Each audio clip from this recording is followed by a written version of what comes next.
Whether it's hunky boys taking baths or warriors hacking and slashing their way through monsters, The Witcher has something for everyone. That's why it's one of Netflix's biggest releases of all time. The Witcher succeeds because it carves its own niche, and that's what we're going to talk about today. What's that stench? Soaking more guts. Let's be real for a minute here, gang. Some people watch The Witcher because Henry Cavill is a hottie and you totally want to jump his bones.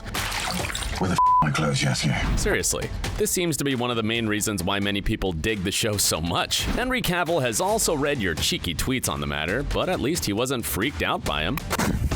Henry Cavill can, stick his tongue down my throat, I guess. Thanks for the opportunity. Thirst for Geralt of Rivia has been unquenchable since The Witcher debuted on Netflix in 2019. And it's plain to see why. I will not suffer tonight sober just because you hid your sausage in the wrong royal pantry. That scene turned Henry into a thirst meme sensation, but that wasn't the original plan. It's easy to assume that the showrunners wanted to take advantage of the actor's sex appeal, but the bath scene is actually a nod to the books and video games that The Witcher is based on. It must suffice.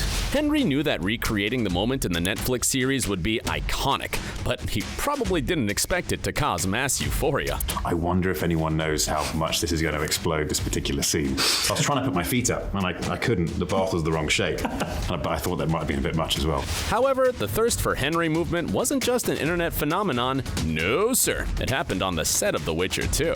It moves by itself. I'm like a greased pig right now. A sexy greasy pig.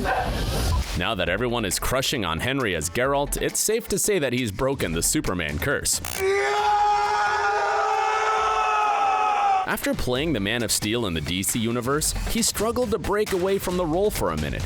This was despite doing some great work in movies like The Man from U.N.C.L.E. and Mission Impossible Fallout. However, the response to The Witcher proves that audiences see him as more than DC's resident Kryptonian, and he gets to have more fun, too.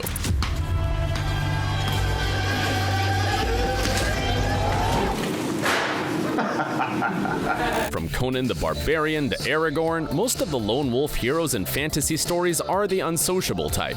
We certainly don't think of them as comedians. However, Geralt of Rivia is hilarious if you're in on the joke with him. Sure, he's arguably even less enthused about talking to people than Conan in the gang, but that's sort of the point. He just grunts and gets into fights for the most part.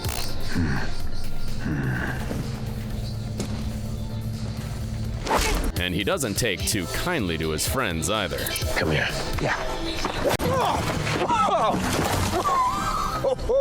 Watching Henry Cavill in action, you get the impression that he's having a blast underneath his stoic demeanor. And when his character does speak, he's far from PG.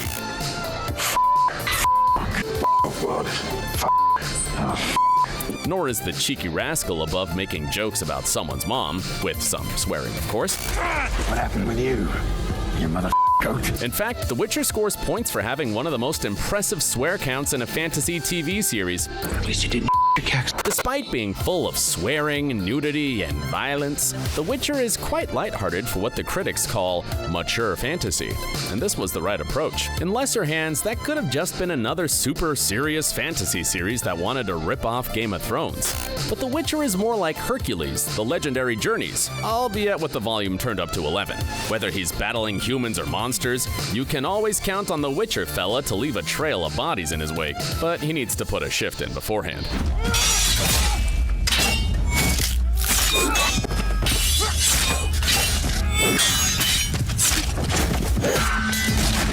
Every time you see Henry Cavill wield a sword, it's exhilarating, and he makes it look as easy and graceful as ballet. That's if ballet involved bloodshed, anyway. Of course, nothing beats seeing Geralt go up against an opponent who's just as skilled with the blade as he is. That's when the fights are at their most interesting.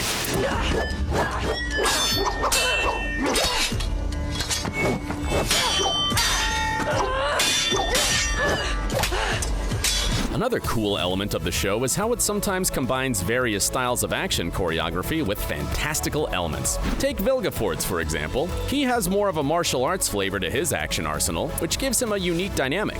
And he even throws some teleporting into the mix. That's some serious Mortal Kombat drama right there. Now.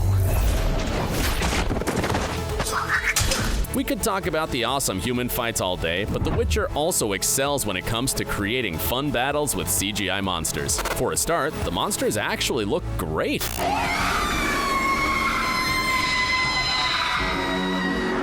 Second, this ain't one of those shows that overdoes it with pixelation. The digital wizardry is well done, and often enhances the action as opposed to making it swooshy and bland.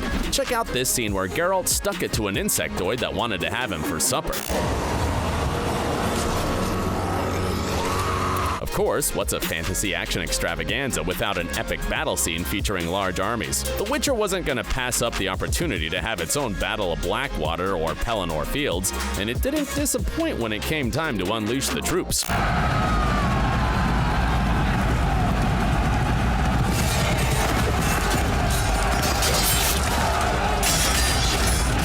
While the action is varied and exciting throughout The Witcher, most of it does involve swords, and Cavill is the real deal when it comes to swordplay. The actor's skills even caught the attention of Gregory Millet, founder of the Chicago Swordplay Guild.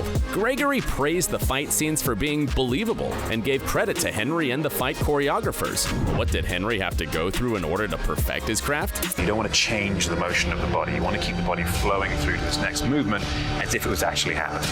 And so cut-down swords were incredibly useful for that. It's great that Cavill was so committed to becoming a swordmaster. Be sure to give him a call if you need someone to take care of your enemies and look good while they're doing it. That being said, the point of shows like The Witcher is to forget about reality and be transported to a magical realm. A magical realm that's full of terrifying monsters anyway. Then again, some of them are just kind of adorable. Oh, aren't you just the cutest, most terrifying thing I've ever seen in my entire life. Run away, run away! Others are quite mighty and impressive.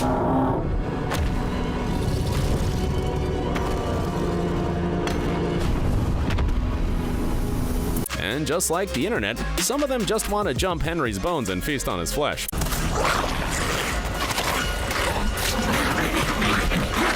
But they're all part of a rich universe that boasts plenty of imagination and scope, and that's The Witcher's greatest strength. The show's episodic format means that there are plenty of opportunities for Geralt to explore the continent and encounter the weird creatures and magical beings that reside there. There are some strong serialized elements too, but the focus on smaller, specific stories leaves the door open to more unpredictability and variety. Fans of The Mandalorian should find plenty to love in that regard. The Netflix series does a great job at considering elements from the early books and video games, but it's also an invitation to explore a rich mythological universe that spans various forms of media. Still, if you just want to choose one of those mediums, the TV show is as good as any. If you liked this video, be sure to check out our breakdown on the cast members and how they should really look.